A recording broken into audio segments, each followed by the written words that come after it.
Today we are dealing in Atlantic currents with our annual report on wider Atlantic perspectives and patterns. In the news too often these days, the COVID-19 crisis. Speaking about the pandemic viewed from the South is our expert of the Policy Center, Hajar El Alaoui. Let me ask you the first question. As a consequence of COVID-19, you argue in your paper, a North and South overview of the pandemic, a resurgence of nationalism has been documented, and the need for medical and the economic impact of COVID-19 have generated xenophobia and hatred towards minorities. In which countries, if you really know who these countries are, have you observed such phenomenon? Well, thank you, Mr. George, for having me today. I'm very delighted to bring answers and highlights to my co-authored contribution to the 7th edition of the Atlantic Currents under the theme of the COVID-19 crisis view from the South. Well, just to answer your first question, as you did say, we argue in our paper that there was a resurgence of nationalisms, but I'd rather say that this is somehow a common reaction to a word massive change. So it almost goes without saying that the current configuration of the world order is in a way global village in which states and nations are more and more connected and interdependent. Consequently, in order to control and prevent the spread of the virus, strong measures have been taken by governments around the world, including border closure and national lockdowns. It is like the first time in modern history that such measures have been applied on a such large scale, like worldwide. So to some states, the health crisis is a new challenge. To others, it's a challenge that needs to be dealt with alongside political, economical, social, and environmental insecurities. So, however, in both ways, the COVID-19 crisis was and is still mainly defined by fear and insecurities. So the fear of the unknown, uncertainty, and destabilization. The measures that were taken in order to prevent the spread of the virus ended up jeopardizing civil society, leaving place to xenophobia and discrimination, and somehow hatred towards minorities in the world. So the line between nationalism, populism on the one hand, xenophobia and hatred on the second hand is really thin, as the fear of the unknown generates immorality somehow. Aren't you surprised how egotistical some nations react, for example, now in the distribution of vaccines and distribution of the needs of medical care for other nations? How much egotism there is. Doesn't disturb you that? Well, it did somehow, because you can see the difference between like a strong country and what defines it, and weakened countries and what defines them. It seems like there is like two balances, and where always the weak countries try to reach out to the like strongest countries, and it leaves a gap, and the gap is still going on. The gap is still manageable yet if strong countries help out weaker countries to get the vaccines they need, to get the medication they need in order to come along and make the world a safer place. In your report, you mentioned that in Africa, the reported death rate per capita is low compared to other regions, mm-hmm. and might be explained by the younger age profile of the African population. Mm-hmm. Which other explanation could there be to why Africa represents only 3.6% of all COVID-19 deaths in the world? Well, Africa is home to 17% of the world's population, but the continent, as you said, accounts only for 3.5% of the world's reported COVID-19 deaths. So in order to get a better understanding of the global cases versus the death cases in the African continent, we must distinguish the World Health Organization data in the African CDCs based on their geographical approach to the continent, because they do not define Africa the same. So by the 15th of March 2021, Africa, as defined by the World Health Organization, represents 2.47% of the world global cases and 2.8% of the world global deaths. However, according to the African continent data, as defined by the Africa CDC. It seems like Africa accounts for 3.4% of the world global cases and 4% of the global deaths. So we can see a difference here. 2.8% of deaths, according to the WHO, is not the same as 4% according to Africa CDC. Still, it remains little compared to the world. But we can see a difference. And the question of a low reported death rate in Africa, apart from which Africa as defined, remains low compared to other regions of the world and could be explained by many factors. I will name two, as I'm convinced this is an explanation, starting by the data accuracy. So we can't really know for sure how many COVID-19 cases and deaths caused by the COVID-19 really are because of the under-testing. And this is my second point. The under-testing, lack of transparency in the process is what gives us somehow little data or not 100% accuracy. And this is how we get to have low cases reported and consequently low death cases reported.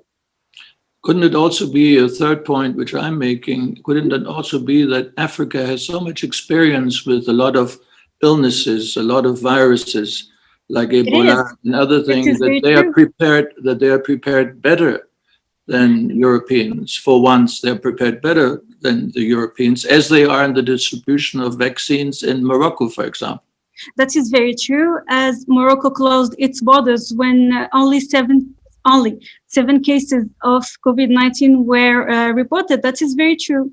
And as well as I think that African countries, they know the extent of their power. So with the low, I'm not going to generalize, but many African countries, they do not really have a good social system and healthcare system. So consequently, they know how to react rapidly, which other countries and other regions of the world did not.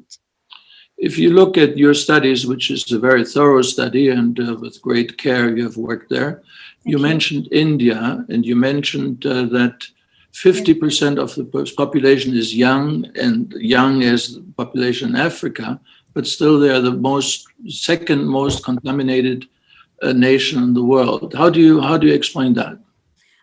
Well, age is obviously not the main factor, as genetics are not 100% sure to be a factor of non-COVID. How we say that?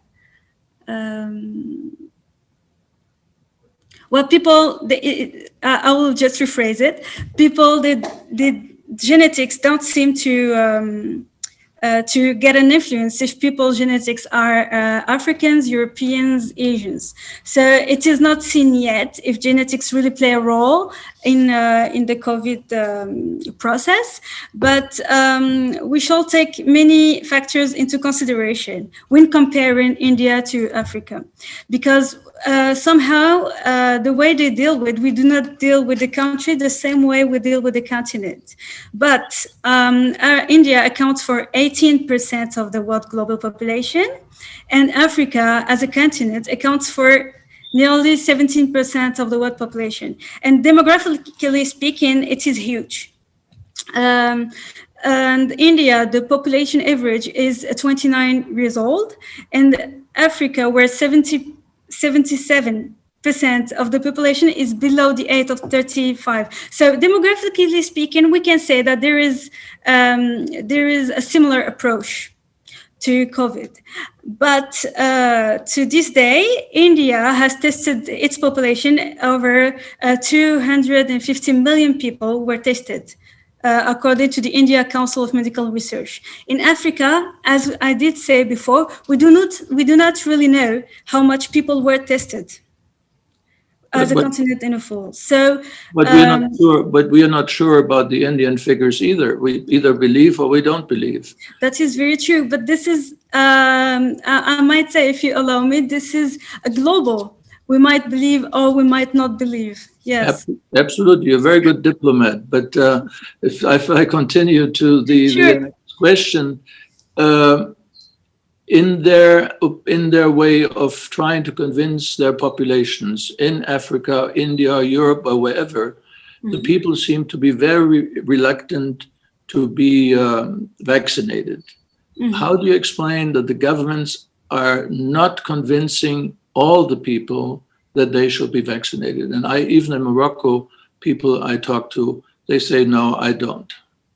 Well, so in times of crisis, as I said before, uncertainty is at all scales. And the lack of trust comes along with uncertainty. But I genuinely believe it is not the lack of trust in states, but more in medical issues. Because I think that for African countries, culturally, they go to traditional medicine. So they might feel a bit reluctant because of the unknown. Yes, well, once again, so the process of getting vaccinated is not the same because traditionally it is not the same. And I think that the question of trust, it is something that is really important, but there are many important things that come along. So people, they do not, it's not about trust, it's about the situation they live in. Economical crisis caused by the COVID, society crisis caused by the COVID as well. And then comes the medicine, and people are used not to use medicine and go to traditional one. So here's like the balance. Should we follow or should we not follow? Should we believe or should we not believe? Should we trust or should we not trust? Like Hamlet said in Shakespeare, to be or not to be, that is the question. That is the question. But in your analysis, you mentioned a World Bank press release of June 2020, asserting that the global economy plunged into its worst recession since World War II. Yes. Which countries, if at all, you can name some, avoided a catastrophic economic depression, and through which means? Well, I think that in the world we live in, globalization affects all the countries. I'm not sure because this is a World Bank press release, as I said, and they do not mention which countries have been most affected by it or not affected by it at all. So I wouldn't be able to answer that question economically speaking. But I could say from a general point of view that as we live in a global village somehow, globalization, if a country gets affected and we say like the word machine gets affected, it will certainly affect all the other countries because it feels like it's an all global system. You believe that the global village has not been really damaged through this crisis? I think that it has been damaged by the crisis and it affects all the countries differently on different scales. Some were infected by health, like in Europe, for example, many deaths compared to the African continent. Some were impacted economically speaking. Some countries in Africa couldn't pay their debt. So I think that the impact is highly different, but an impact is here, and all the countries have been affected in a way or another. Hajar, thank you very much. I learned a lot of things. Thank you for having me. Nice day in Rabat. Thank you very much. Thank you for you too. Thank you. Thank you.